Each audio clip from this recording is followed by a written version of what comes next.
Hi guys, it's your girl here, Wambui, Ngatia, and guess who I am with right here? It's Dr. Smith, who is the founder of Daystar University.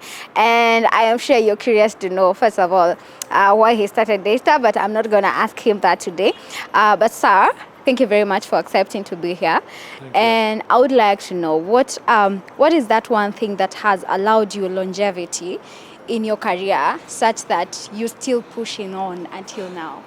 It's a very good question, because I've lost a kidney to cancer, I've had bladder cancer, I've had heart surgery, open heart surgery, that was here in Nairobi. And I've wondered myself, how come I'm living to this age and I get lonely because all my classmates are passed away? Sorry. So, no, that's all right. It's all right. I realize that it's in Psalm 140, I think, that God will accomplish God will keep you to accomplish His purposes for you. Mm-hmm. That's not an exact quote, but that's the point. Mm-hmm. I think that the Lord has given me more years because He still has something for me to do. I said early I would never retire. I didn't see the point of retiring. I wanted to keep on doing something useful. And I think God has had something for me to do. Mm-hmm. I mentioned this to the VC one day, and he said, yes, I think that's right. Mm-hmm. He still has a job, and I'll tell you what it is. All right. No, I said, he asked me one day, he said, please come to my office, I want to talk to you. We were in chapel together, and then he got detained, and I went walking ahead thinking he'd already gone to his office. He said, where did you get that spring in your step? I said, I don't know, because I was walking with a walker before that. And he said, have you changed your diet? No, I probably should, but I haven't. Are you doing exercises? No, I probably should, but I'm not.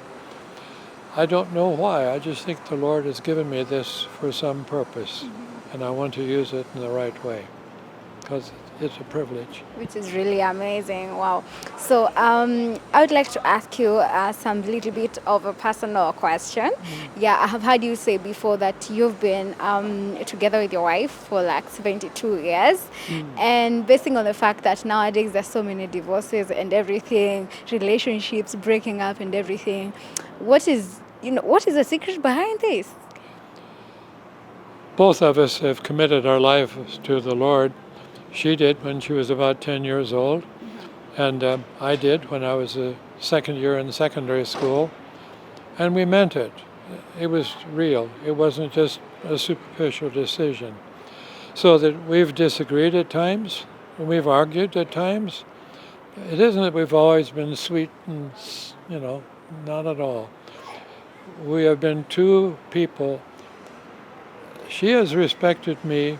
I deeply respect her, and we worked together. Pamoja. Oh, Pamoja. Sayote. There's got to be mutual respect, not just love, but something that's more enduring than romantic love. Romantic love, it fades, but I know I can trust her completely. And I trust that she knows she can trust me completely. I could take too much time expanding on that. But there's total trust, and we're totally committed to help each other.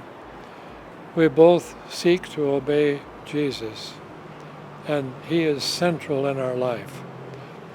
We have had Bible readings, family devotions after dinner at night, almost all through our married life. Every day? Yes. If Christ is the center, shouldn't it be every day? You eat 3 times That's a day. amazing. Like, I'm just amused. It's interesting. You eat 3 times a day. Can't we take 1 time a day to put Christ at the center in a practical way? And I think that's not done by many people in Kenya. And that's one of the big reasons marriages break. Wow. And also, the husband and the wife each are trying to get everything they can out of that marriage for themselves. Recipe for disaster.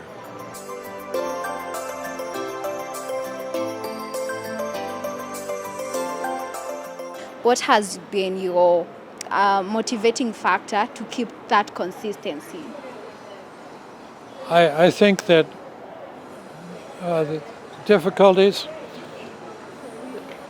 sometimes I get selfish, want something that I want, and it doesn't agree with what she wants, and she's same way the other way. When we begin putting our own wants first, that leads to arguing, quarreling, disaster. We both have done that sometimes, but we quickly learned that that wasn't the right thing to do. I remember a simple gospel chorus that when I was in secondary school, we learned, Jesus and others and you. J is for Jesus, O is for others, Y is for yourself. Put yourself last and spell joy. Wow. There's a recipe for marriage too. And yet, most people put themselves first in everything. And so they run into trouble. Big surprise. Of course you will. Because everybody puts themselves first. So marriages break, families break up.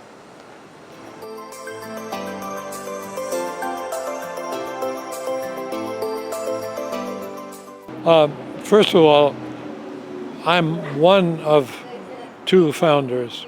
My wife wasn't simply my wife. She did things that I couldn't do, and vice versa.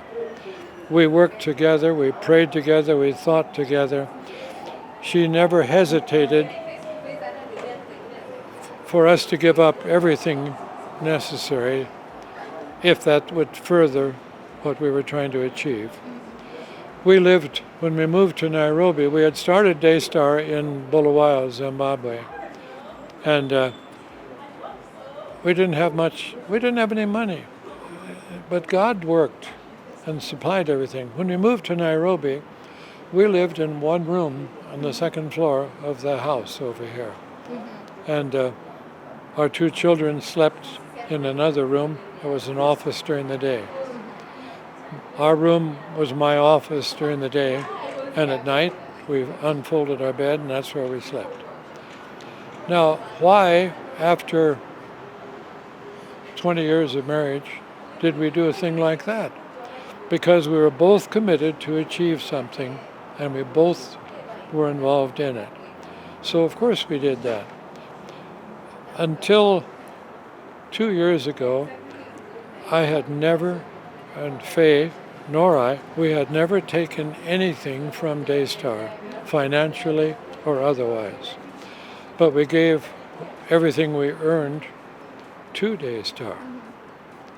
Now, the point is, why did we do that? Why did we give up everything that people strive for? Because we both realized that these things we were striving for weren't worth nearly as much as doing what God had called us to do. And that's what resulted in Daystar. Which is really, really amazing. We are grateful. And I look at it now. God did this. We couldn't have done it. But He did work through us. Yeah. And that was a privilege. And that's wonderful. Nothing better. Yeah. And we as the students, we are privileged that you started this for us. Oh, we're and that's why privileged we are to see getting you all. education. Thank you very much. And I hope you get married in the right way. Thank you. I will. Thank you very much. Thank you. I appreciate you, sir.